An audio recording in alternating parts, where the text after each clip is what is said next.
2, 1, and...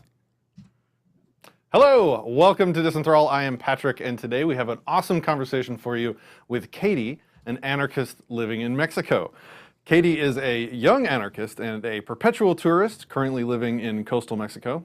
I met her in Austin, Texas, where she and her partner had co-founded Voluntarists of Austin, a meetup group and community for like-minded individuals. Since then, she has left the US and founded a similar group in Mexico. When she isn't busy eating tacos, making me jealous, or catching a sunset on the beach, she also enjoys helping to spread the message of anarchy by working with Adam Kokesh at thefreedomline.com. Welcome, Katy. Hi. How's it going? Hey, Patrick. Thanks for having me on. I'm doing really well. Thank you. So, right off the bat, can you just kind of give us a quick intro? Tell us how you became an anarchist. Sure. Well, it's kind of a long story. I'll keep it quick, though. I was in college, and I was actually studying government and politics. I was in Air Force ROTC at the time. Oh, wow. So I was pretty far on the other end. Yeah. I had a roommate. Well, he wasn't really my roommate. He was my roommate's boyfriend, but he slept in our dorm room every night.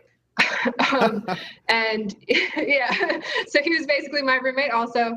And he was an ANCAP. And we just got into debates every night for like 6 months. And eventually I was worn down. I think yeah. I mean, that's basically the story. He got me to the point of minarchy, and then anarchism came a little bit later through lots of Reddit surfing and then meeting other anarchists in person. So did you come from the left or the right? Left.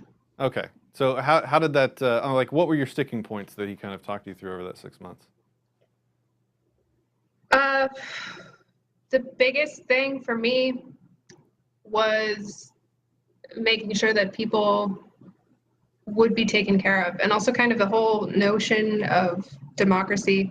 The way that he presented it to me was very just factual, X is wrong, X is wrong, X is wrong, taxation is theft and stuff like that. And when I would say something like, but you don't want there to be public schools, he would just kind of say, well, that's theft. And it took me a while and talking to some other people to get to the point of realizing that you can still have community-based stuff without necessarily funding it involuntarily. Right. Yeah, I'm always trying to learn what arguments worked on other people. That's why I always like to ask how you became an anarchist, because I'm trying to look for that golden key that I can start unlocking other minds with, right? I don't know if I would say that I would recommend his approach, to be honest, because we were really bitter at each other the whole year. Okay, not super intensely, but it was, for me, it was not a pleasant experience, but we're friends now. It's all good. That's like most of my interactions, it seems like, when I get into it with people.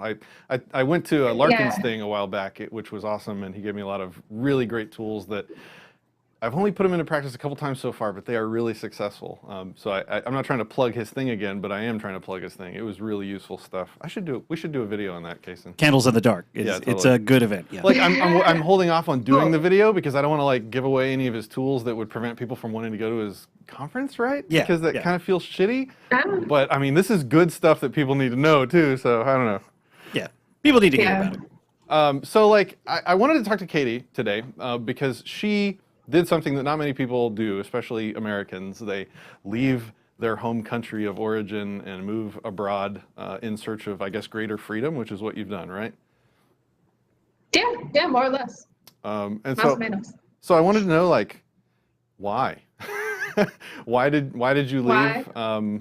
Did you test it first before you kind of made the jump, or did you just kind of go all in from the beginning, or what was your thought process that led you to get out of the country or want to get out of the country?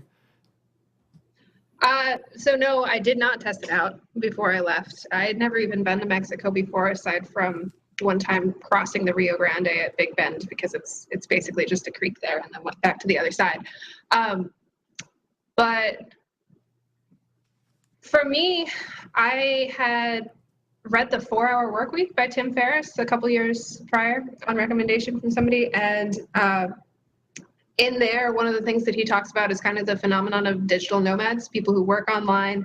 And then the idea there is then you can travel and experience a lot of different parts of the world. And I would like to do that, but I've realized that I actually like being in one place for a significant period of time for community reasons. But kind of the benefits to that is it's almost like you get to play a little bit of geographic arbitrage. Like you make your money in US dollars, live in a country where that currency is much stronger. Depending on your tourist status and how you work it out, you actually don't necessarily have to pay US income taxes. And you can kind of have the best of all worlds that way. So was it fiscal? Was that your primary driving force behind leaving the country, or was it freedom, or like what was the driver for you? Well, there's lots of different, I guess, metrics of freedom. Fiscal was part of it. Another part of it was the idea of just getting to experience a different country, different culture. I think having a different perspective of the US from outside of the US is something that's really helpful, especially if you talk to politically minded people from a different country in Latin America. It's really helped me kind of get a better idea of how things are seen from the outside a little bit. And language learning is something that appeals to me a lot, and also the ocean appealed to me a lot, being able to live in a very beautiful place. Yeah. So a lot of reasons. And I see your Facebook feed, so you've definitely achieved living in a beautiful place, it seems like. Yeah. Thank you. So one of the common arguments that we get, and I'm sure you've had it a million times yourself, is if you don't like how things work here, you should leave. You should go somewhere that is more like where you want to go. Or otherwise, if you stay here, you should work in the system to change the system. So you've chosen the option to leave. Were there barriers to leaving? Are there challenges legally or financially, or like what's the process for getting out? Or did you just leave? I have U.S. I just left. Oh, okay. Okay. Just left. I still have U.S. citizenship. I still technically am a U.S. resident. The way it works in Mexico is that if you're a U.S. citizen going to Mexico, you get an automatic 6-month tourist visa. It's 180 days. You can be in the country for 180 days.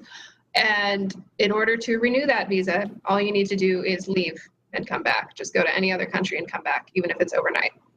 So there's really not many major legal hurdles. You're not allowed to work in the country. My job is for a US-based company, and so it's not really relevant. I work online.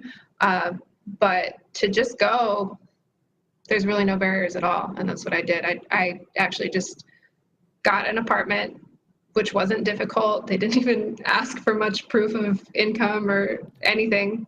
Right on. I had that all set up online before I came, and got on a plane and had my couple of backpacks worth of stuff. My apartment's fully furnished. Wow. And arrived here, and that was it. Yeah. That's brave. I don't know if I could ever just like pack up everything I owned into 2 backpacks and move. That's awesome. So as long as you basically jump back and forth across the border and I guess get your passport stamped again every 6 months, you're good basically indefinitely? Yeah, unless something legally changed, but I don't see any indication of it doing so. Yeah. Well, so do you get taxed by the Mexican government or city, state? I don't know how that works there. No. I'm technically classified as a tourist.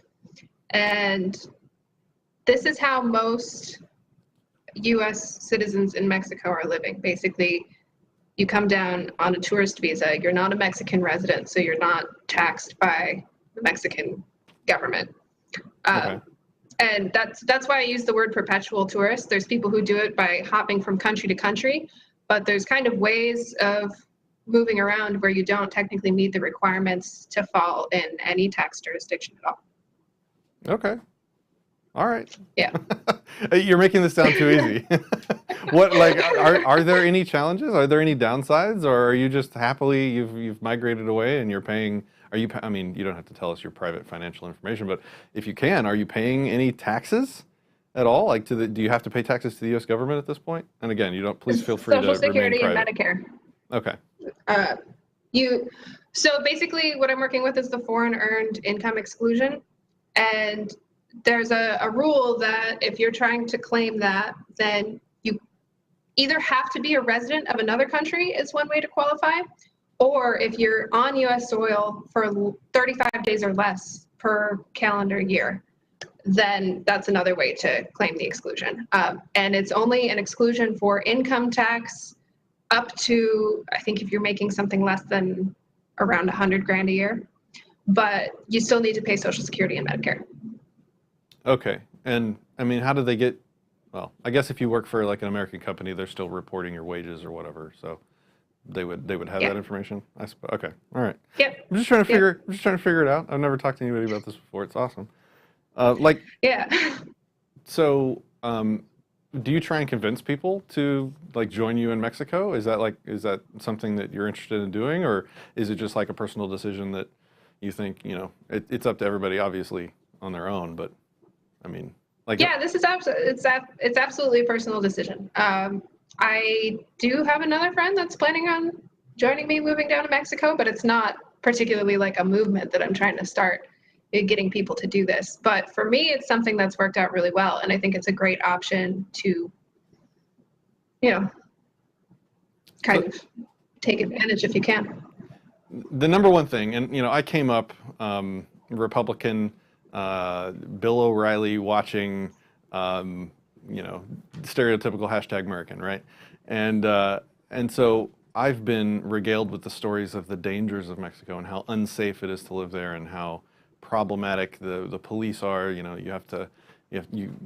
accost you and you have to bribe them, and then you have to deal with like the cartels kidnapping and murdering people. So my impression of the country is like what I get accused of now of wanting to exist here, like that Wild West Mad Max land that's kind of, Sure. mob rule, right? Is that the case? How much of that is true, I guess is the question, right? I would say that kind of thing is true in certain areas of the country. I mean, not completely true, maybe a little bit hyperbolic, but the drug war is definitely real. Cartel violence is definitely real, and there are areas of Mexico that you wouldn't really want to go or that I wouldn't recommend driving through.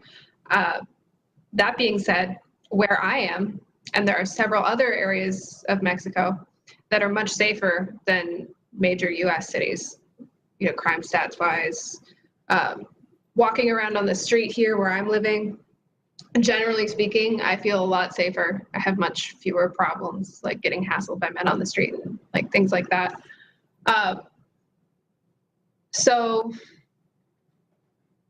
Well, I mean, so to push back a little bit, to say that you found a spot safer than some American cities doesn't really say much because we have Detroit, that's safer than Austin. Oh, safer really? Than anywhere else I've ever lived. Yeah. Safer than Austin, Texas. Okay. All right. Safer than Austin, Texas. Capital city, Mexico City, crime stats, I think, are about a third of Washington, D.C., like murder rates and things like that. And that's in Mexico City, which is a city of like 20 million people. Okay. Why do you think, is it a cultural difference? I mean, what do you think contributes to the more peaceful society there? Do you have any idea? I mean, there definitely are some cultural differences. And I don't know that I would say, I don't think that Mexico is more peaceful on the whole than the U.S. But certain parts of Mexico are more peaceful than certain parts of the U.S. Okay. And certain parts of Mexico are very peaceful. You mentioned a little bit about police and Wild West kind of stuff. And this is something where actually a lot of anarchists, one way, if you look at it, you're a lot freer than you are in the US, because were you to get arrested by a cop or, stopped by a cop and say they find you with some marijuana in your pocket at the beach or something like that. In Mexico, there's a lot of corruption, and basically you can probably pay them 200 pesos, which is about $12, and go free. Whereas in the US, you wouldn't have that option. The Mexican police also don't have the authority, unless they're the federales, to come into your place of residence. Like if there's a noise complaint or something like that, they don't have the authority to actually like force their way in and force you to stop. things. So it's a little bit different like that. So in that sense, there is more freedom, but then you have more risks of, that come along with corrupt police. Like I've known people to be kind of targeted and stopped for no reason at all, other than the fact that they look like they have some money and might be good for a bribe. Yeah, I was gonna say, I'm like, while that sounds more free in some ways, especially like you described, they catch you with drugs and you give them $12. I mean, that sounds amazing. You get caught with drugs here, and it's hundreds of dollars and days of your life at a minimum you've lost, right? So, but on the other hand, and a permanent record. Yeah, there's a risk to that too, because you could also pay them off to go harass somebody that you didn't like. I mean, so that there's up and down there, right? So potentially, yeah, I don't know, but that's scary. Potentially, there's ups and downs. Okay. There's ups and downs with it, but the thing is that particularly in tourist areas, a lot of the income for these areas comes from maintaining a safe place for tourists. So the police, really don't want to mess with tourists that much, because if those kinds of stories get out, it's bad for everybody. I wouldn't say that it's day to day that much, like really a concern at all. I've never dealt with police or anything like that, and the only people I know who have were maybe walking alone at the AM or something like that. Okay. Yeah. All right. Well, okay. Is there anything else are there any other myths that you think we have here that you would want to dispel? Like, do you have any other thoughts on like fears or misconceptions? Yeah, I think it's a big, the whole safety thing, I would say, is overall a big misconception if you're taking the country as a whole. Like, I would emphasize, just do your research on where you're going. A lot of Mexico, where the police go, like the Yucatan Peninsula, Baja California, the major cities, Mexico City, Guadalajara, San Miguel de Allende. I mean, I'm sure there's many other places that I'm not mentioning. But there are so many beautiful parts of Mexico that are really, you're safer here than you are in Austin or in Washington, D.C., certainly. So that's to paint the whole country with a broad brush and just scare people off going to Mexico, I think is a big thing that people should get over, because it's a beautiful place, naturally speaking, and in terms of culture and everything that's available here. What about like general quality of life, happiness, amenities? I mean, how does that compare? General quality of life, I would say, is higher. And happiness, I would say, is higher. And that's borne out in the statistics too. Like, with surveys of people and where they tend to be happier, Mexican citizens are, on average, happier than U.S. citizens. Quality of life, pace of life is a lot slower. It's a lot more relaxed, to kind of an extreme level. I mean, like, if you need to get something done in a really timely manner, like house maintenance or something like that, you probably just want to get used to the fact that the concept of time and appointments and stuff like that is just a little bit different here, and they will come eventually, but it might be 2 days after the appointment that you originally booked. Wow. But so, yeah.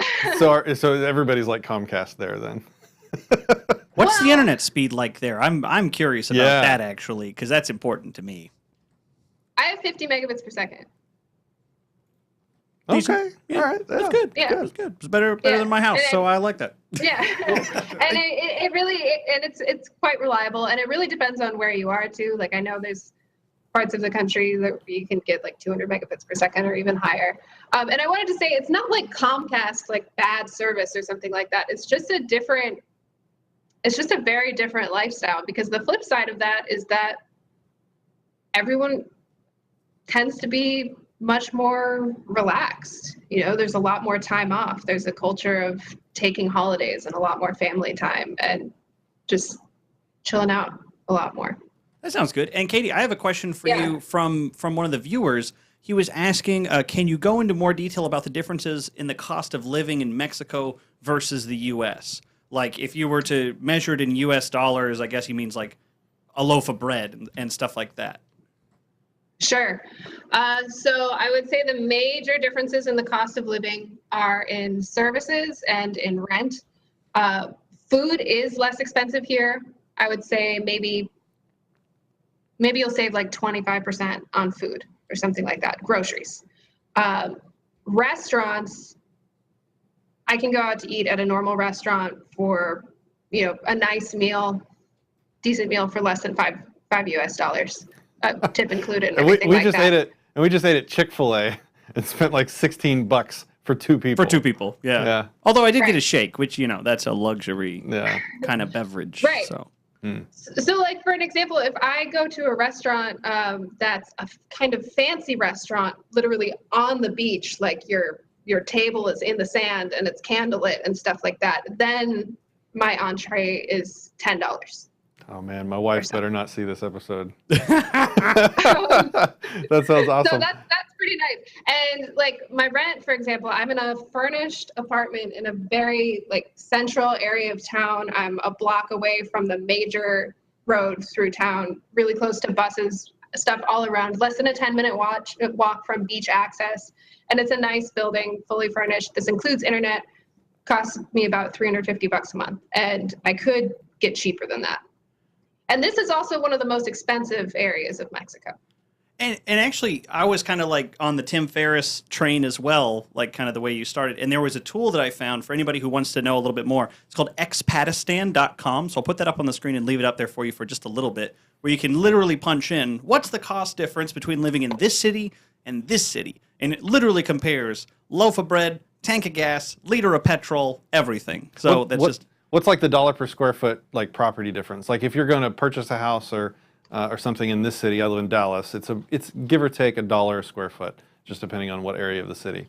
Do you happen to know like where that kind of rests there? Is it a lot less? Is it like a pittance, or is it a little less? Or certainly a lot less. Certainly a lot less. I don't know the actual dollar per square foot, but certainly a house in this very nice area of Mexico on the ocean or in an ocean bordering town would be, I would guess, maybe a third the cost of a house in Dallas. Oh man, but, Jason. But please, we're bear in going, dude. mind- We're buying an island. This is man. happening. But please bear in mind also that where I am living is, if not the most expensive, one of the most expensive cities in Mexico. Okay. And it's 1/3? Yeah. Yeah. Woohoo! Yeah. But I mean, keep in mind too that like the average income here in this city is probably less than 1,000 USD a month. So which you can live very comfortably on here, or pretty comfortably on here. It just seems like there's got to be downsides that we're not hearing about. It's No. like a too good to be true There you thing. go. I got it up live on the screen right now. This right. is Expatistan. Cost of living in Dallas, Texas versus Mexico City. 70% more expensive, Wow. and it breaks it all down. It's insane. And I bet if And you ran that against New York. City, Sorry, go ahead. yeah. Oh gosh. Yeah. If you run that against New York, because Mexico City, I would guess is maybe around the same or possibly a little bit pricier than where I'm living. Because Mexico City is a very cosmopolitan city. It's much bigger than New York. I think the metro area is around 20 million and New York is around 8 million. Okay. Well, I just pulled up the New York versus Mexico City. It is 161% more expensive to live in New York City than in Mexico City. My guess was going to be that Dallas is 70% over Mexico. That New York was going to be 70% over Dallas. So I was close. Yeah, I Interesting. mean, there are some numbers and statistics for anybody who's interested. Holy cow. Monthly rent for a 900 square foot of a furnished and expensive area, $3,000 versus 21,000 Mexican pesos. I don't know what that converts to in US dollars, but It's 160% less. Mexican peso is around. it says 207% higher for that line item. So that's pretty wild. Yeah. I mean, rent is certainly the biggest difference. Wow. It's, I think the peso right now is around 17 pesos to a US dollar. 17, 18. I'm not sure exactly at the moment, but around there. So I guess we already kind of talked about this, but is everyone that I guess you've met there from America involved in like internet business or kind of remote working? What do people do for work there? If you're an expat, a lot of the expats that I meet are retired. A lot are doing remote working, which is what I'm doing. So that's, if as an expat, that's the best thing that you can do is be earning US dollars. Okay. Because that's where you have the advantages. Some people, if they are actually Mexican residents, I know some people who have actual jobs here. I know some people that work under the table. So, What is that? but mostly. So when you say under the table, that just means they have Mexican jobs, but you're not allowed to, basically? Yes. Okay. Yes. Which is risky. I mean, they will deport you if they find you doing that. And can you come back when they deport you? I have a friend who just got deported. That was an American joke. Okay. That's a thing that's really on the minds of Americans these days. Yeah. Yeah. Sorry. But yeah, like I have a friend who had overstayed his tourist visa for quite a long time, and he recently got deported and banned for 6 months. Oh, all right. Yeah. So all he failed to do was just do the border jump, basically go back home and come back. Or home, I say. Yes. But, yeah. Okay. All right. Yeah. What kind of is there any kind of anarchist community there? Really? I mean, what's that like? Yeah. So I started a voluntaries meetup where I'm at, and there certainly were people interested. What I used is there's a website called searchesback.com, which is linked up to Facebook, and that's where you can search people by their location and interest. So I actually kind of internet stalked people and then sent people messages based on their interests, their likes and stuff like that, and if we had mutual friends. And that's how I kind of found people for the group. So, I mean, we've got a solid little community here. We've got meetups and, there's a couple different families and other, a good mix of folks. And I would say that expats tend to be more out of the box thinkers when it comes to government than probably the average US population, just by merit of the fact that you have to be kind of creative and not believe, you probably don't believe that the US is the greatest country in the world. You're probably not buying into all the propaganda if you've left the country. I don't know. That sounds like terrorist talk to me. I don't know. You better be careful there. Okay, I'll tone it down. So, who do you hang out with? Like, if I move to, do you hang out with mostly expats, or do you have a lot of local friends, or what's your social circle like?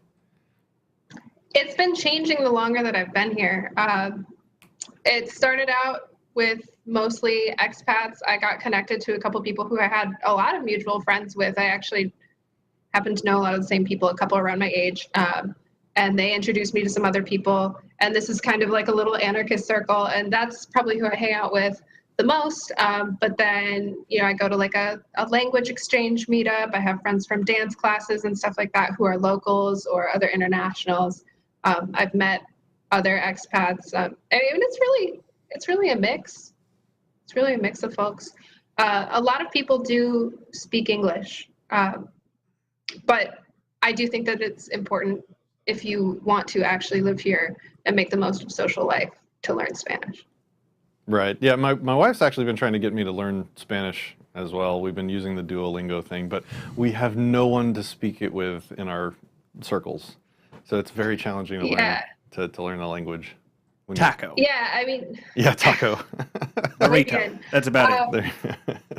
Kason actually is pretty fluent, it seems like sometimes. So you're way more than me, man. Oh, well, that's a very relative statement. That's like saying you're like Einstein compared to me. Well, I mean, I'm not like Einstein. I'm a little bit lower on that. But compared to you. Yeah. For me, I kind of thought that I would just move down here, and then automatically be fully immersed in Spanish, which didn't happen. I found it really easy to meet expats, and one of my goals is actually to learn a lot more Spanish, and that's been difficult with self-motivation because there's so many English speakers, but now I'm switching it up, and actually soon my lease is going to be up, and then I'm going to be moving into a house with a bunch of Spanish speakers who will be speaking Spanish around me 24/7. Okay. So yeah, so that's a motivation. The past few weeks since I've known that, I've definitely been studying up a lot more. But I can get around. for sure. I can hold a basic conversation. I can order anything that I need to and tell people a little bit about myself. But so yeah. Well, what are you up to in terms of activism these days? I saw in your intro that you're working with Kokesh. What are you up to? Is there anything you can talk about?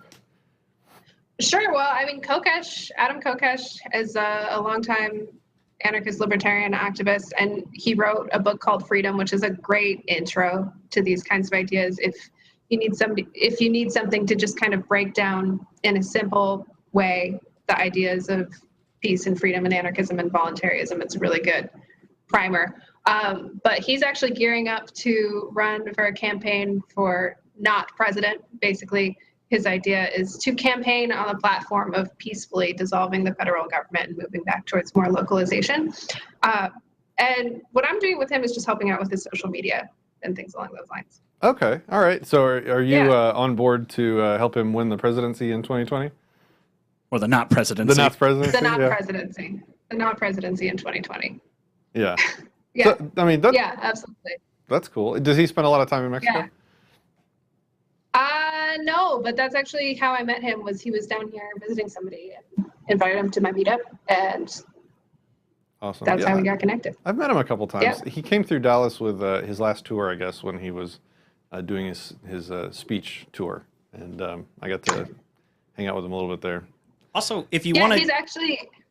Oh, go ahead. Oh, I just wanted to say for the viewers, if you wanted to see the book, it is right there-ish on the screen.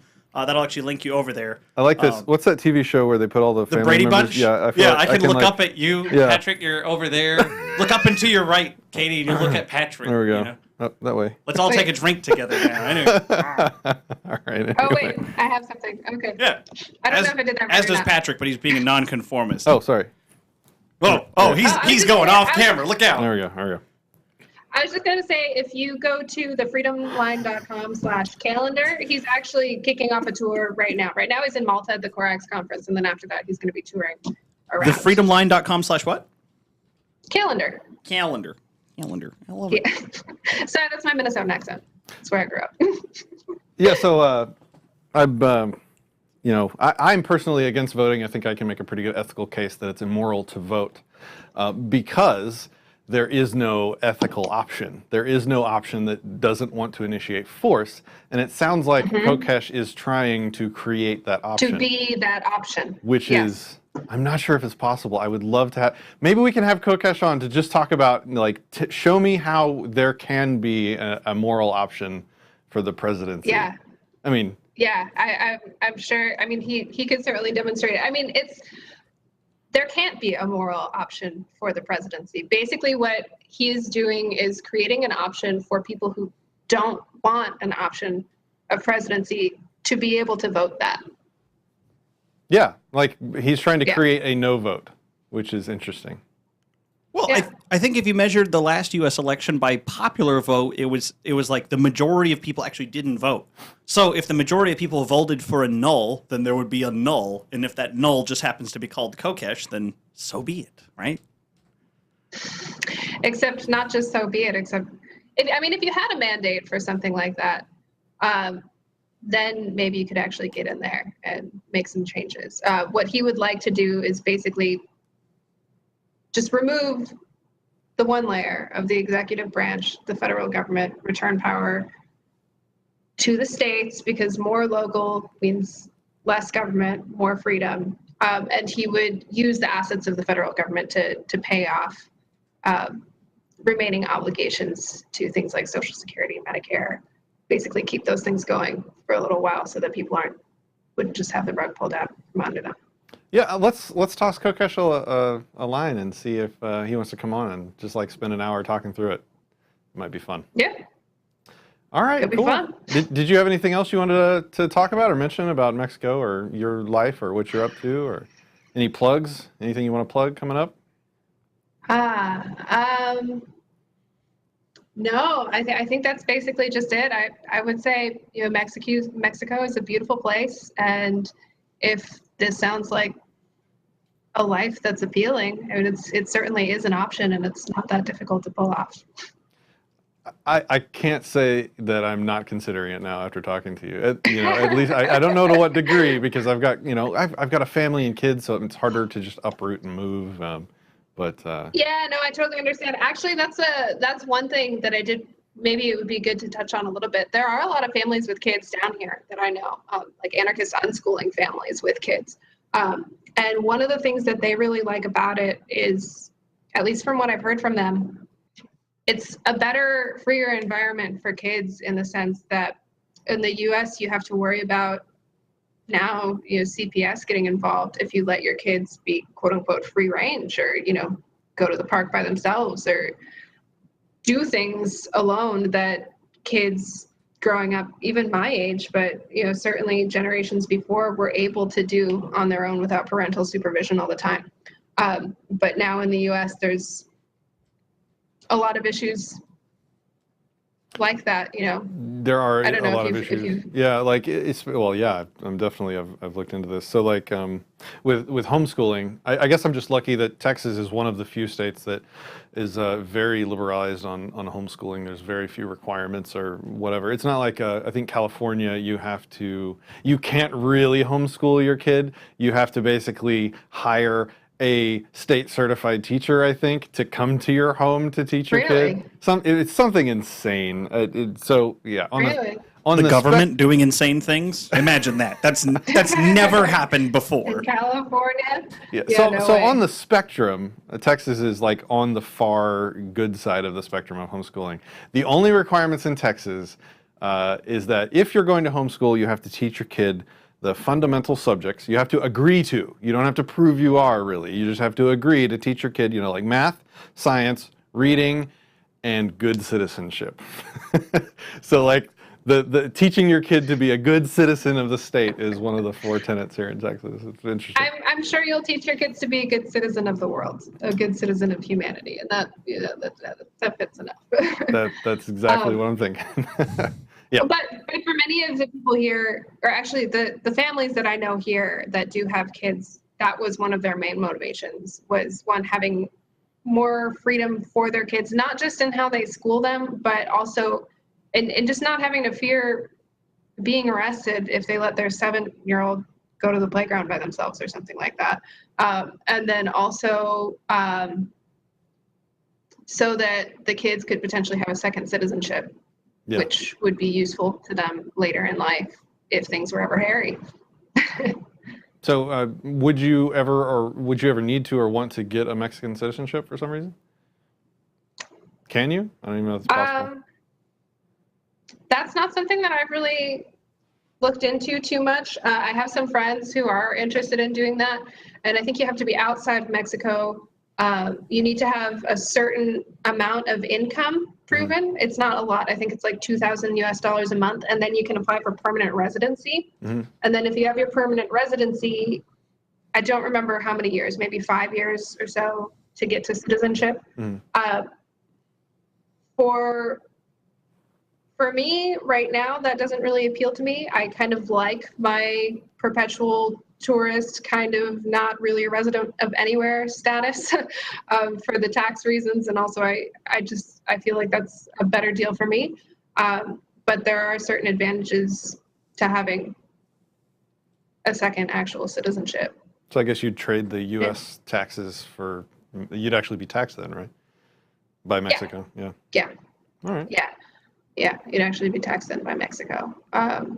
So no, that's not something that I'm particularly interested in. Right. If we're gonna avoid it. Do we have any other questions? No, I'm just kind of going through it right now. Some people are saying that that's actually why they came down to homeschool their family here in Mexico. Where did they come from? Do we have any idea? Hey, Septravarius, where'd you come from, buddy? And then also somebody was saying that they hope Mexico legalizes weed soon. Wouldn't that be nice? I guess that's. Oh, and somebody else wanted to say that they would vote for Adam. I guess he's stateside. What? All right. What's the predominant culture there? Is it? I mean, I guess it varies widely by region. That's kind of a stupid question, but at least in the area you're living in, is it predominantly conservative or liberal? And you don't have to mention where you live. I'm just kind of trying to get a feel for it. Yeah, no, I'm just trying to. conservative or liberal, I mean, it's not the same major political parties as in the States. People in Mexico are generally very aware of the level of corruption here. Nobody really has faith in the Mexican government. So in terms of conservative or liberal, socially, the state as a whole is very conservative. It's very Catholic. But where I am in particular is very socially liberal and like LGBT friendly and everything like that. So yeah, it just kind of depends. Okay, well, what's something you don't like about I don't it? think. I can't find anything Give us bad here. one thing that we shouldn't like about. Why should we stay here where we're at and not move? One thing. I guess having to fill up the giant jug of water rather than being able to drink out of the tap is a little bit annoying. Oh, What? I don't know what we found the deal breaker. We found it. Tell us about this. There's no tap water? There is tap water. There is tap water. And actually, where I'm at, the tap water is very safe. It's just some of the infrastructure, like the pipes are pretty old. So it's not a good idea to drink it. So there's something called, I think it's called a garrafon, and you get it delivered once a week or whatever. There's trucks that come by and they have like a loudspeaker and they tell you that they're selling water, and then you have to get this giant jug of water and drink the purified water as opposed to drinking tap water, which is a little bit more convenient. Okay. Capitalism. Yeah, and that's not too weird either. There's plenty of homes that have like the pure water, the stations, but just and they deliver capitalism. the jugs. So the government, if I'm hearing you correctly, the government has basically gone and not created livable drinking water for most people. So somebody was like, hey, let's build something that fixes that. Is that accurate? Am I hearing this correctly? You are hearing this correctly. You are absolutely hearing this correctly. Oh, fantastic. That's an interesting thing about Mexico. The infrastructure isn't as good. Like the U.S. government is shitty in a lot of ways, but it has its shit together a little bit more in terms of roads and water. Now I'm thinking of Flint, so maybe not. But like things along those lines are maybe a little bit nicer. But in Mexico, there's workarounds to everything. You know, there's solutions to every little problem. In some ways, there's a lot more competition when it comes to cell phone providers and stuff like that. I find that to be a lot better. You can transfer somebody money by going to OXXO, which is basically a 7-Eleven. You can just like swipe your card and send it directly to their bank account, basically instantly. So stuff like that. Is there any Bitcoin adoption there, like with the vendors? Not a whole lot. I have seen a couple of Bitcoin signs, but I wouldn't say that there's a whole lot. But I think that one thing that I would be interested in trying to talk to some people about, and I've talked to some friends about it, is Bitcoin and cryptocurrencies would be really great for remittances, because a lot of the income in Mexico comes from people who have family members who work in the U.S. who are sending money back. But right now they have to wire it through like Western Union. It takes several days. There's tons of fees. And Trump, I don't know if he's going to actually do that, but that's what he was saying. He was going to tax exorbitantly in order to build his wall. He was basically going to crack down on remittances. So crypto could be really good for that. I mean, I don't see a ton of Bitcoin adoption. However, like what I was talking about with the OXXO, there's a vendor on localbitcoins.com where you can send him money through OXXO and he'll send you Bitcoin that way. Like it's easy to get. Okay.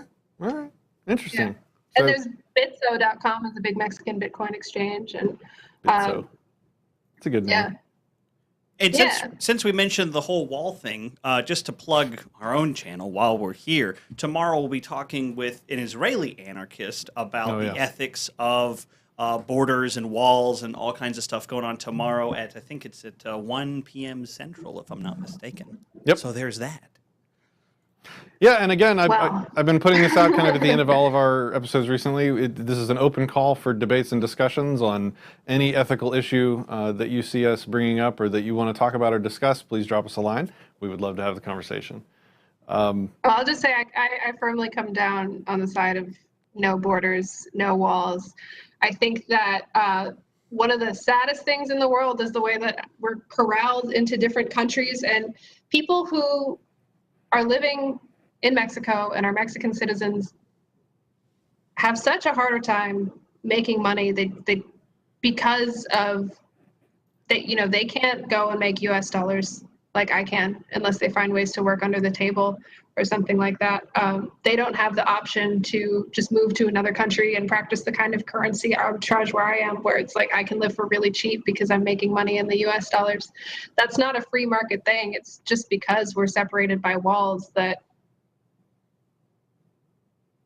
people are so vastly disadvantaged like that. Yeah, I'm pro people getting around immigration laws and freedom of movement for labor. Yeah, in fact, it would be pretty inconsistent of an American to go and sort of take advantage of that disparity by living in Mexico but making US dollars and not be for open borders, because it would be a pretty shitty thing to go do that and then say, oh no, you guys can't, you guys shouldn't go over there and be able to do that yourself. Yeah.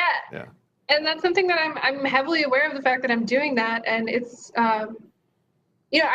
I don't want to feel guilty for taking advantage of the opportunities that are available to me, but I am very conscious of the fact that these are opportunities that are not available to everyone. Sure. And I would say that, like, quote unquote free markets, free trade without free movement of labor is not free trade. You've got companies who they have free movement. They have the freedom of movement in that, Ford can set up a plant in Mexico and hire Mexican workers, so take advantage of the lower wages there. Mm-hmm. But the people can't go to the US and take advantage of the higher wages in that country. So really what it is, it's only enriching the international corporations that are able to kind of basically do what I'm doing, take advantage of the differences in currency. But the people are corralled into their little boxes. Yeah, so in a way, when people criticize like Apple for using what do they call them, the sweatshops to get the phones made cheaply, that wouldn't exist near to the degree without borders. In a borderless situation, those people would be able to migrate to the areas to be next to Apple to make the phones right there for, cheaply, or for, you know what I mean.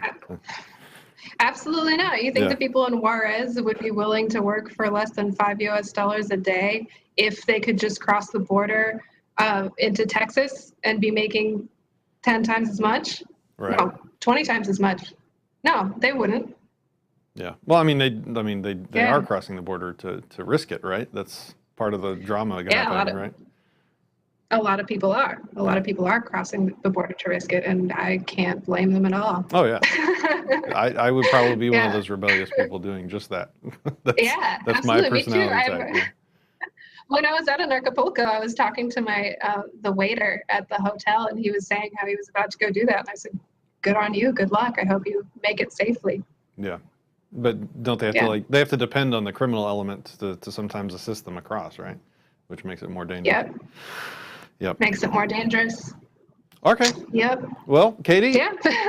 I got one more. As a Tim Ferriss acolyte to a Tim Ferriss acolyte. Have you heard his podcast, by the way? First off, I have not. I mean, I know it's a thing, but I have not listened to his podcast. I follow him on Facebook and other social media. So here's one of his trademark questions, and this I think will be my last question over to you. If you had a billboard in New York City or Mexico City or someplace with high foot traffic, but you couldn't advertise a product or something to sell, what would be the message that you would fit on a billboard that you would hang up for everybody to see? Oh, that's a really good question. How would I distill?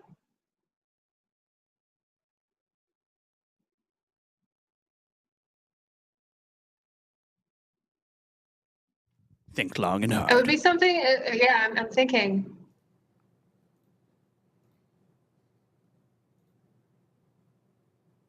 It would be something like, before you advocate a law to try to solve a problem, realize that a law is a violent threat. And are there ways that we could solve this problem without violence? Perfect. Very good. And I think we can leave it there. Katy, it was great talking to you. I hope we can do it again in the future. It's great talking to you too. Yep. Hope to do so too. Have a good day, Patrick and Kason. Stay safe, be prosperous, Thanks. and love life in Thank you. Mexico. I hope to talk to you soon. Viva. Will do.